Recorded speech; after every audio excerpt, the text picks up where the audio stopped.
तो अब हम बात करते हैं पोस्टुलेट नंबर 4 की, कि वेस्पर थ्योरी का पोस्टुलेट नंबर 4 क्या होगा। क्या बोलता है फोर्थ पोस्टुलेट? बोलता है fourth postulate, electron pair around the central atom are bond pair. क्या बोले हमने कि जितने भी इलेक्ट्रॉन पेयर है मेरे सेंट्रल एटम के सराउंडिंग में, वो सारे क्या हो, वो बॉन्ड पेयर हो, वहां पर कोई भी लोन पेयर ना हो। And all the surrounding atoms are identical. और दूसरी कंडीशन क्या हो गई कि जितने भी सराउंडिंग एटम है वो सब भी आइडेंटिकल हो। Then such type of molecule और आयन पजेस आइडियल शेप और रेगुलर शेप। क्या बोला मैंने? अगर कोई सेंट्रल एटम के अराउंड जितने भी इलेक्ट्रॉन पेयर हैं वो सब बॉन्ड पेयर हो, पहली कंडीशन। दूसरी कंडीशन, उसके साथ लगे सारे सराउंडिंग एटम सेम हो।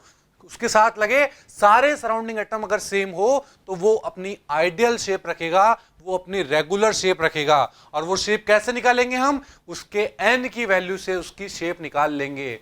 फॉर एग्जांपल मैं बात करता हूं SF6 की।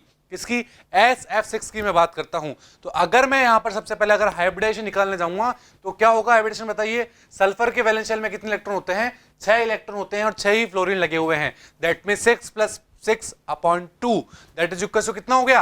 12/2 और 6 आ गया है। 6 का मतलब ऑक्टाहेड्रल शेप रखता होगा मेरा SF6। बात क्लियर है? समझ में आपको यहां तक? इसी तरह अगर मैं XeO4 की बात करूं तो वो कैसे रखेगा बताइए? वो टेट्राहेड्रल शेप रखेगा। अब मैंने डायरेक्टली कैसे निकाला बताइए? मैंने ऐसे निकाला है क्योंकि मेरे पास XeO4 में 4 क्या आ रहे हैं बताइए? 4 मेरे पास नंबर ऑफ हाइब्रिड ऑर्बिटल आएंगे और वहां से मैंने देख लिया चारों ऑक्सीजन सेम है तो वो टेट्राहेड्रल शेप रखेगा। NO3- की बात करूं तो ट्राइगोनल प्लेनर शेप रखेगा। SO4-2 की मैं बात करता हूं तो टेट्राहेड्रल शेप रखेगा। SO3 की अगर मैं बात करता हूं तो ट्राइगोनल प्लेनर शेप रखेगा। जैसा कि आप ये सब देख पा रहे हैं, ये सभी मॉलिक्यूल की मैंने शेप की बात कर दी। अब मैं एक नोट की बात करता हूं, एक की पॉइंट की बात करता हूं। In such type of molecule और ion on changing the electronegativity of central atom और in surrounding atom does not change the bond angle. अब मैंने क्या बोला? ऐसे रेगुलर और आइडियल मॉलिक्यूल्स के अंदर अगर मैं सराउंडिंग एटम को की इलेक्ट्रोनेगेटिविटी चेंज कर दूं या सेंट्रल एटम की इलेक्ट्रोनेगेटिविटी को चेंज कर दूं तो बॉन्ड एंगल पे कोई फर्क नहीं पड़ता है। फॉर एग्जांपल मैं बात करता हूं सबसे पहले BF3 की। ये आप BF3 मॉलिक्यूल देख पा रहे हैं। यहां पर अगर मैं बॉन्ड एंगल की बात करूं तो बॉन्ड एंगल 120 डिग्री होगा क्योंकि sp2 हाइब्रिडाइज्ड और ट्राइगोनल प्लेनर शेप देखने को मिल रही है।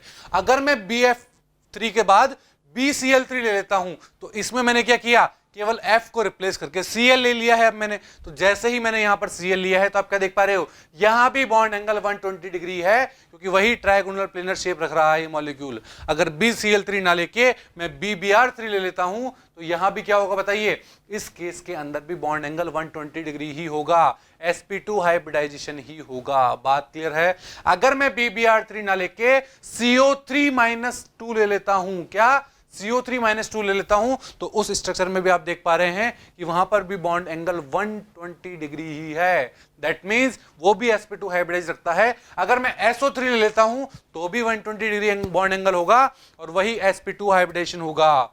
बात क्लियर है? दैट मींस आप सेंट्रल एटम या सराउंडिंग एटम किसी की भी इलेक्ट्रोनेगेटिविटी चेंज कर रहे हो तो बॉन्ड एंगल के ऊपर कोई चेंज नहीं आ रहा है, उसकी शेप के अंदर कोई चेंज नहीं आ रहा है। बात क्लियर है? समझ में आया पोस्टुलेट नंबर 4? एक एग्जांपल और ले लेते हैं। मान लीजिए अब मैं बात करता हूं sp3 हाइब्रिडाइजेशन की। देखिए sp3 हाइब्रिडाइजेशन में सबसे पहले मैं लेता हूं CH4 में बात कर रहा हूं तो आप देखिए बॉन्ड एंगल कितना होगा? 109 डिग्री और 28 मिनट्स बॉन्ड एंगल हो जाएगा। अगर मैं CH4 ना लेके H की जगह Cl लगा देता हूं, जैसे आप देख पा रहे हैं CCl4, तो CCl4 के अंदर भी बॉन्ड एंगल 109 डिग्री 28 मिनट्स ही होगा। अगर मैं CCl4 ना लेके SiCl4 लेता हूं, अगर मैंने सेंट्रल एटम को चेंज कर दिया है तो भी बॉन्ड एंगल मेरा कितना आ रहा है बताइए? तो भी बॉन्ड एंगल मेरा 109 डिग्री 28 मिनट्स आ रहा है। अगर मैं XeO4 ले लेता हूं तो वहां भी बॉन्ड एंगल सेम ही आ रहा है। तो हमने क्या पढ़ा इस पॉइंट में? पोस्टुलेट 4 में हमने ये पढ़ा कि अगर, क्या बोला मैंने? अगर मेरे पास किसी भी मॉलिक्यूल के अंदर किसी भी सेंट्रल एटम के पास सारे मेरे बॉन्ड पेयर ही है, वहां पर कोई लोन पेयर नहीं है, पहली कंडीशन। दूसरी कंडीशन क्या? कि वहां पर मेरे पास सारे सराउंडिंग एटम सेम हो तो वो आइडियल और रेगुलर शेप रखेंगे। और उसके अंदर हमने एक की पॉइंट पढ़ा कि सेंट्रल एटम या सराउंडिंग एटम की इलेक्ट्रोनेगेटिविटी अगर चेंज कर दी जाए सभी की तो वहां पर बॉन्ड एंगल पर कोई फर्क नहीं पड़ेगा। बात क्लियर है? तो ये सारी थी हमारी वेस्पर थ्योरी। बात क्लियर है? आई होप आपको ये वेस्पर थ्योरी समझ में आई होगी। Thank you.